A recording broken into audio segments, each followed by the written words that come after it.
Everyone, চলো আজকে তোমাদের সঙ্গে নতুন আরও একটি ব্লগ শেয়ার করি। এখন কিন্তু বিকাল 5টা, আর আমি বিকাল 5টা থেকে ভিডিওটা শুরু করব।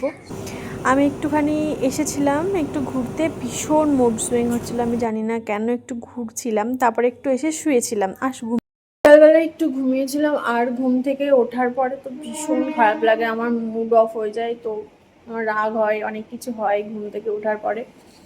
তো আমার ভালো লাগছিল না, আর আমার বর বললো চলো একটু ঘুরে আসি, ক্যাফে নিয়ে যাবো চলো। তাই আমার মনটা অনেক ভালো হয়ে গেল। আর এমনিতেও যাওয়ার প্রয়োজন ছিল, কারণ আমার হচ্ছে ভাইয়ের মেয়ে হয়েছে, ওকে দেখতে যাব। আর তাই জন্যে আমরা এখন রেডি হয়ে গেছি, আর আমার বাবু ওইদিকে রেডি। বাবা আসো একটু হাই বলে দাও। হ্যাঁ, আমরা দুজন মিলে এখন রেডি, আর আমরা এখন বেরোবো। চলো দাদা, রিঙ্কুকে ফোন করলাম, ও আসছে, পূজাও আসছে। চলো আবার এক সপ্তাহ পরে একের সঙ্গে দেখা হয় না, তো চলো টাটা। যাওয়ার পরে তোমাদের সঙ্গে আবার শেয়ার করছি। হচ্ছে এ বাবা, বোতল কে খায়, টাটা দিয়ে দাও, বাই বাই। পচা ছেলে তুমি, একটা বাজে ছেলে। বোতল কে খায়, শুধু শুধু এখন বাবু আর সেরিগ্রো খায় না, কিন্তু বোতলগুলো রয়েছে, ও শুধু বোতলটাকে ওরকম করে চিবাবে আর নিপিলগুলো ছিঁড়ে ফেলবে। আর ওর জন্য আমাকে শুধু শুধু বোতল কিনতে হয়, কারণ বোতলটা ওরকম করে মুখে দিয়ে হ্যাঁ দুষ্টুমি করবে শুধু। আর অনেকে জিজ্ঞেস করে যে বাবু আলাদা কোনো খাবার খাওয়াতে হয় কি না। না না, ওকে আলাদা কোনো খাবার খাওয়াতে হয় না, এমনকি আমরা যেটা খাই ও সেটাই খাই।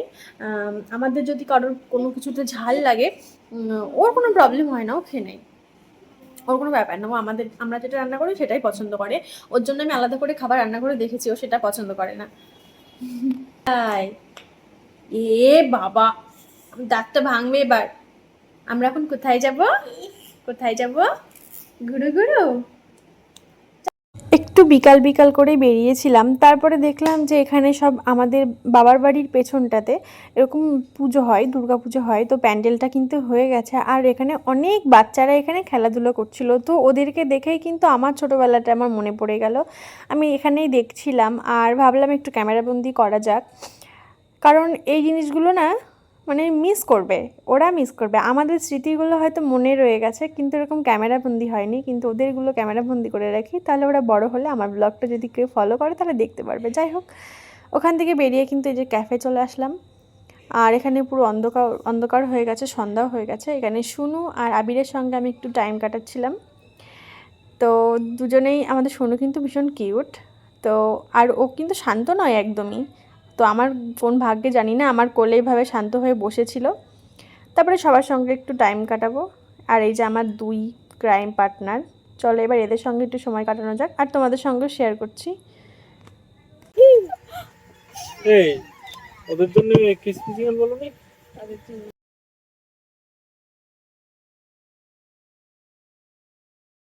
একটা জিনিস নোটিস করেছো নাকি আমি জানি না, এখানে আমি মাথাতে প্রচুর অনেকবার হাত দিচ্ছিলাম। এবার কেন আমার এই সামনেটা দিয়ে প্রচুর বেবি হেয়ারগুলো হয়েছে, আর এগুলো প্রচুর আমাকে ডিস্টার্ব করছিল। আর আমার এবার পুজোতে কোনো একটা নতুন ট্রিটমেন্ট করতেই হবে চুলে, প্রচুর হেয়ার ফল হচ্ছে।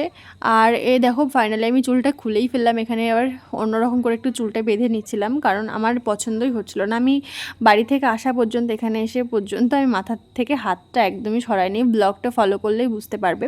তারপর বান্ধবীদের সঙ্গে গল্প করছিলাম, আর এখানে খাবারের মেনু ওরা সিলেক্ট করছিল। আমি বললাম ওদেরকে, কারণ খাবো না, পরের দিনই ছিল একাদশী, আর আমাদেরকে কিন্তু একাদশী করতে হয়। এবার একাদশীর আগের দিন, পরের দিন আমরা আমিষ কোনো খাবার খাই না, তো তাই জন্য আমি ওদেরকে বললাম তোরা খা, আজ আমি আর খাবো না, আমি শুধু কফিটাই নেব। তো চলো এবার আমরা একটু খাওয়া দাওয়া করে নিই, তারপর একটু বান্ধবীদের সঙ্গে সময় কাটানোর পরে আমাকে আবার বেরিয়ে যেতে হবে, কারণ আমার জেঠুর ছেলের, মানে আমার ভাইয়ের মেয়ে হয়েছে, তো মাম্মামকে একটু দেখতে যেতে হবে, তাই জন্যে। পূজা আমার ওপর বিভৎস রেগে যাচ্ছিল, ক্যামেরাটা মুখের সামনে এভাবে ধরেই ছিলাম, তো আমাকে কিন্তু এখন ব্লগটা কন্টিনিউ করতে হবে। আর এখানে আমাদের একটা সিক্রেট আলোচনা হচ্ছিল, যার জন্য কিন্তু আমাকে বকাঝকা করছিল, আর আমি ভয়েসটা, অরিজিনাল ভয়েসটা দিতে পারলাম না।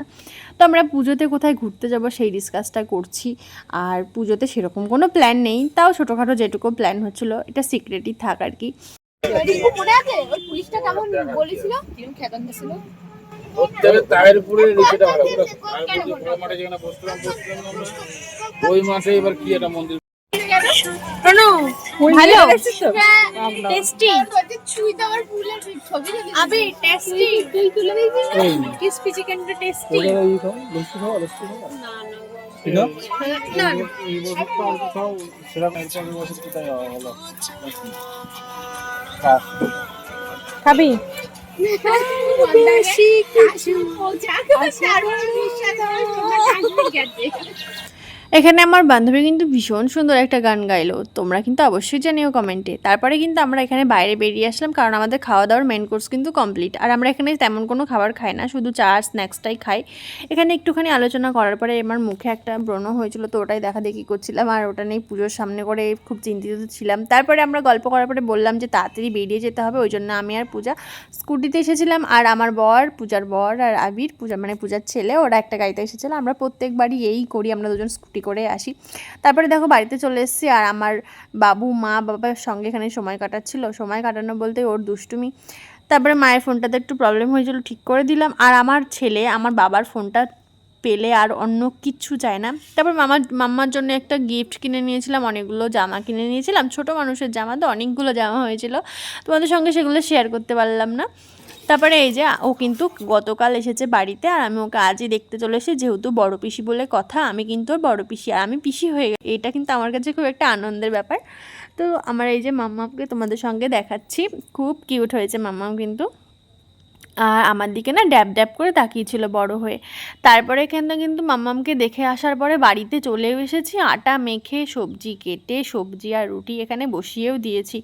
ঘুরতে যাওয়ার শখটা যেহেতু আমার, বাড়ি এসে সংসার সামলানোর দায়িত্বটাও কিন্তু আমার, তো দুটোর দিকে একবারে ব্যালেন্স করা আমি মোটামুটি শিখে গেছি। ওই জন্য আমার মা ভিডিও কল করে একটু আগেই দেখছিল, আর বলছে তোর ওখানে বাড়ি এসে রুটি সবজিও হয়ে গেল।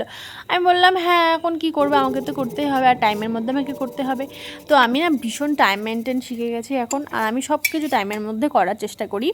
তো তাই জন্য কিন্তু আমার এখানে 9:30টার মধ্যে এখানে খাওয়া দাওয়া কমপ্লিট করতে হবে, যার জন্য কিন্তু আমার বাড়ি এসে এক দণ্ড বসার সময় পাই না, আমি এখানে এসে রান্নাঘরে ঢুকে পড়তে হয়েছে। তো ঘুরতে যাওয়ার শখটা কিন্তু আমারই প্রচুর ভালো লাগা, আর কি বলতে পারো, যে কাজ করব সব কিছু করবো, তার মধ্যে একটু বাড়ির সব কাজ আমাকে যেহেতু সামলাতে, তো তার মধ্যে বাড়ির কাজ আর বাইরের দুটোটাই মানে ঠিক করে সামলাবো আর কি। তো এখানে কিন্তু প্রচুর ঘেমে গেছিলাম আমি। তারপর এখানে বাবুকেও খাওয়াতে বসে গেছি। ওই যে বললাম আমাকে একটু টাইম মেনটেন শিখে গেছি, আমাকে কিন্তু টাইমের মধ্যে সব কিছু করতে হবে। আর আমার ছেলে আর আমার শ্বশুর দুজনে কিন্তু বাচ্চার মতো, মানে আমি ওদের দুজনকে বেশি করে, আমাদের যেমন তেমন হয়ে যাক আমাদের কোনো ব্যাপার না। আমি বাবা আর আমার বাবু দুজনকে, বাবু কিন্তু এদিকে গান শুনে একটু নাচানাচি করছিল, সাথে বাবুর বাবাও। আমি যেহেতু ওদিকে রান্নার ব্যাপারটা আমি সামলে নিয়েছি, খাওয়া দাওয়া সবাইকে কমপ্লিট করে দেওয়ার পরে ঘরে চলে এসেছিলাম। আর বাবুর বাবা কিন্তু আমাকে এই দিকটা থেকে খুব ভালো বোঝে। আমার কিন্তু অনেকটাই কষ্ট হয়ে গেছিলো, এসে সাথে সাথে রান্নাঘরে চলে যাওয়ার পর গরম লেগে গেছিলো। শুধু আজকে বলে নয়, প্রায় দিনটাই কিন্তু আমাকে এরকম হেল্প করে ছেলের বিষয়টাতে, রাতের বিছানা করা থেকে শুরু করে ছেলেকে ঘুম পাড়ানো পর্যন্ত ওই দেখে নেয়। আর যেহেতু সংসারটা আমাদের দুজনের ম্যানেজ করে নিতে হয়, তাই জন্য আমরা দুজনেই সব কাজ মোটামুটি ভাগ করে নেওয়ার চেষ্টাই করি, কেউ কাউকে বলতে হয় না, দুজনে একে অপরকে আমরা ভীষণভাবে হেল্প করি। তাই জন্য আমার না একটু কষ্ট কম হয়, আর আমার খুব একটা মানে কষ্টকে কষ্ট মনে করি না। তো যাই হোক, আমরা কিন্তু এখন বিছানায় চলে এসেছি শুতে, আর বাবু এই যে এদিকে দুষ্টুমি করছিল। এবার আমরা ঘুমিয়ে পড়বো। চলো, গুড নাইট, টাটা। আমার ব্লগটা কেমন